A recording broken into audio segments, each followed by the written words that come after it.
Hello, gang, and welcome back to the place to hear real reports and true stories about cryptids and the unexplained.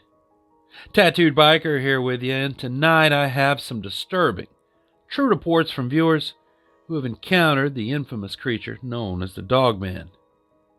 Better get your gear squared away because we're wasting moonlight. And now, let's ride. Number 1. Dear Biker, I'm wondering if anyone else has had or heard of sightings in southern Indiana. What I saw was an animal, not a shapeshifter. I know the beast is often called a werewolf, but I don't quite buy that explanation. My sighting happened back in 1995. I only lived in the area during that time, and I was coming home late at night around 1 or 2 a.m. The sighting happened on State Line Road, just off Route 50 in southern Indiana, right by Hidden Valley Lake. You can see on Google Maps that the area is still pretty wooded, even some 25 years later. The usual caveats apply. I hadn't been drinking, and I wasn't on drugs. Well, I had just turned on the State Line Road from Route 50, and I saw a large animal in the road. It looked like a huge dog, hunched over roadkill. As I neared it, I began to suspect that it was one of my neighbor's dogs. He had 2 Irish wolfhounds. If you don't know, those are huge dogs. They stand about 3 feet at the shoulders, and I assumed maybe one of them had gotten out. By this time, I was slowing down because the animal didn't seem aware of my car, and I was about 30 yards away. I was starting to plan how I was going to get a dog that big into my car so I could drive it home, and also wondering if wolfhounds were typically dangerous to approach. I was also trying to figure out if I should wake the neighbors up or just try and tie the dog up or something outside. As my mind raced through these thoughts, this all happened in just a few seconds. The animal finally turned and looked at my car, so I stopped the car completely. Its face looked more like the shape of a police dog's than a wolfhound, and that completely threw me. I remember wondering why my neighbor's dog looked so strange. And then the animal simply stood up on 2 legs and calmly walked off towards the west, into the tall grass off the side of the road. My mind at this point was still trying to reconcile how this was my neighbor's wolfhound. I initially thought he had trained his dogs to walk on 2 legs and had never told us. Then it slowly started sinking in. The shape of its head was all wrong, and the build of the dog was too muscular. And it walked like a human, not some kind of circus dog. My mind kept looping back to that, of course. It had walked off like a human on 2 legs, and its gaze had lingered on me as if its attitude was telling me I didn't have to move, The fur was long and shaggy and gray, although in the darkness I could have misjudged the color, and my mind filled in with the color I was expecting to see on my neighbor's wolfhound. I watched it walk, almost casually, until it was swallowed by the shadows and trees on the other side of the small field. I was terrified to drive the rest of the way home, and I never mentioned it to anyone, but in the morning, I asked my mom if the neighbor's dogs had got out. And when she asked why I wanted to know, I just said I thought I'd seen one. Both dogs were accounted for and neither had gotten loose. Then about 10 years later, I heard Linda Godfrey on Coast to Coast talking about the beast of Bray Road, and I was like, that's exactly what I saw. It was even the same period as the original Bray Road flap. With that confirmation, I finally started to tell people about it to see if anyone else had seen anything like it. And no one had, of course. So that's my story. So, does anyone out there know if there are historical sightings of the beast in the southern Indiana or Ohio state line area? Thanks. Signed, Grace. Number 2. Hello, TB. I have something I wanted to share. You see, I grew up in the small foothills of eastern Kentucky where Folklore and stories of haunts and mountain monsters run rampant. Everybody's got a cousin or uncle that saw Bigfoot while they were out hunting, or an aunt that swears she saw a ghost in the old high school at one time.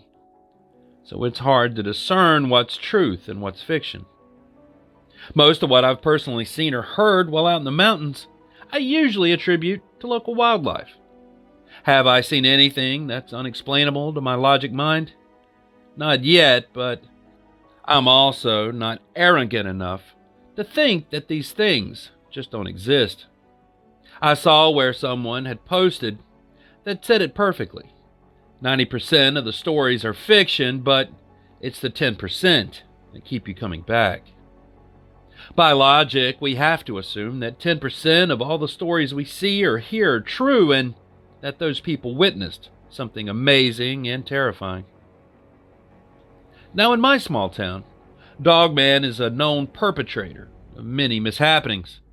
I've heard stories of it killing chickens, trying to bust down doors and attacking hikers, or maybe just being a nuisance on someone's farm or property. I've also heard stories of it stalking those who live deep in the woods, coming to stare into their windows at night, and even protecting them from strangers that made their way onto their land at some point. The majority of these people like to tell booger stories, as we say. They like having a grand story to tell people for attention or just the pleasure of telling it. I'm not sure which. But a few are trustworthy, and they usually are the ones that will only tell their tale if asked. Now, my grandfather was one of them. Yes, I know I sound biased because it's my grandfather, but I'll tell you, I got 6 uncles and an aunt. They could make a living out of the lies they tell about local cryptids, and I'm more than happy to call them out for it. My grandfather, though, he was a very logical man. He was a skeptic in everything cryptid as well as spirits and ghosts, always looking for the logical explanation and usually pissing off the storyteller as well by questioning everything. That's why I tend to believe him, because he's never tried to lie to me or his other grandkids. If anything, he was always the voice of reason we ran to when we were scared. But once, when I was younger, I asked him if he had ever seen anything before, be it a ghost or a monster. I'd been hearing stories from my uncles all day about Bigfoot, haunts, etc., and wanted to know his thoughts about it. He just sat there for a minute, not even acknowledging my question, and when I was about to ask again, in case he hadn't heard me, that's when he spoke. When he and my grandmother had first bought our family homestead, they had heard fantastical stories about monsters that roamed that part of the mountains and how evil they were. My grandmother was a little scared, but my grandfather said he just shook his head and went on. He figured it was a few black bears that people had been hearing and seeing, or even maybe some bobcats, and that he wasn't too worried about it. About 2 months into them living there, sure enough, he had seen a mama bear and some cubs making their way up the mountain behind his house, so he didn't think too much when he heard something pounding on his front door one night, scratching at it and trying to get in. He told me that he grabbed his shotgun before going to the door. He tried looking out the front windows first to see if he could catch a glimpse of whatever or whoever was out there, but he could only see a large black shadow being cast on the porch. Being the fearless soul that he was, the man fought in World War II after all, and was under General George Patton, so you can imagine what all he had seen. He unlocked the door and swung it wide, expecting a bear or even a person to be standing there. It was neither. What he saw that night still had him shook up when he told me this story, some odd 50 years later. He said that as the door swung open, he saw an extremely large humanoid standing there. It stood a good 6 foot 5 inches, and it was slightly hunched over as it stood out on the covered porch. Its arms were long and the hands reaching well past its bent knees, which were bending in the opposite direction that a human's would. He said that it was covered in thick, black hair, very dense and dark, and that it had a smell to it that was a mix of a wet dog and raw sewage. Lastly, the face, or rather the head, was what brought him up short. He said it looked like a German shepherd's head had been placed on this large, hairy, human-shaped body, and that as he looked at it, it cocked its head sideways and looked back down at him, its eyes showing fear and confusion. He told me that he pulled up his gun, and before his finger could hit the trigger, it suddenly took off, but not before he got off a warning shot, right in its right calf muscle. He said that the howl that came out of it when he shot it scared him more than anything in his life had, and he ran back inside, bolting the door behind him when it closed. He stood there, listening as its cries and howls began to fade as it ran deeper into the mountains, until he couldn't hear it anymore before he moved away from the door and went uneasily back to bed. And he swore to me on all things he holds dear that this thing would still show up sometimes, dragging its wounded leg across his porch as it came up to the door, but it never bothered anything again. He said it would just come up to the door, sniff around it before growling softly and then taking off again. He told me that there are a lot of things in the woods that can hurt you, be it beast or plant, and a lot more that can scare you, but the thing he saw that night was the scariest of them all, and that I'd best never go looking for it because I would woefully regret it if I ever found it. Now, my grandfather has been gone for about 15 years now, and I still believe every word he told me that day. Does that prove the existence of such a creature? Well, maybe not, but the words of an old war vet won't be enough to change the minds of some people. But to me, it's the realest story I've ever heard about such creatures. And I hope that someday someone can get some actual documented proof, if only to prove what my grandfather went through and what he saw that night. Signed, Seth.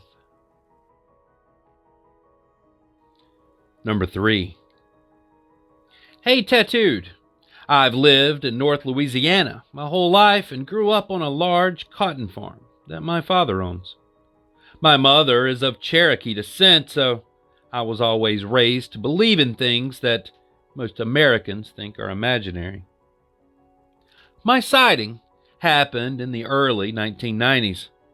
It was February, and our hunting season had already ended a month before, so animals were back to not being hunted and less scared of people and cars. My friends and I were out riding around the farm, trying to see some big buck or a deer that made it through the season to hunt next year. Well, it was starting to get dark, and we were headed back to town to hang out with our friends. It's about a 20-mile ride from my house, and we had just pulled out on the road. We had driven maybe 2 miles or so when we saw something running out of a cotton field. And I remember saying, "What the hell are those?" 2 huge, dog-like animals were running on all fours, but sometimes up on 2 legs. Also, they both jumped the whole 2-lane highway like there was nothing to it. When I say these things were running, I mean like probably 60 miles an hour.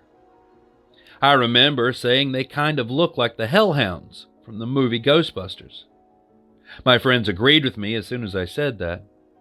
These creatures had huge upper bodies, but their waist was kind of small, or maybe that's just the way it looked when they were running so fast. It was a very strange sight indeed, and both of them had wolf-like heads with black fur, and when they did go up on 2 legs, they were both well over 8 feet. I remember the woods on either side of the field were like 400 yards away, and they made it to cover in only seconds. We were all stunned, and we immediately turned around to go back to my house. When we got home, we ran into the house screaming at my mom, Guess what just happened? She was telling us to calm down and speak one at a time. Anyway, we told her what we saw, and she kept saying some strange Cherokee name for these animals. I eventually stopped talking about it because people started making fun of us. I remember later asking my mom about the dog creatures, and I wish I could remember how to say and spell the name she called them. Anyway, so that's my story. Thanks for reading. Signed, Gavin. And there it is. All I have tonight on Encounters with the Dogman. Thank you to everyone who shared their stories.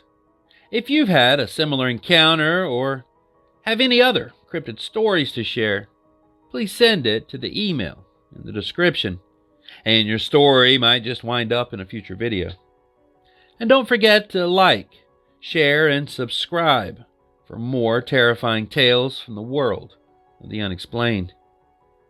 Anyways, thanks for watching, and until next time, stay curious, stay vigilant, stay safe, and I'll be seeing you on down the road a ways.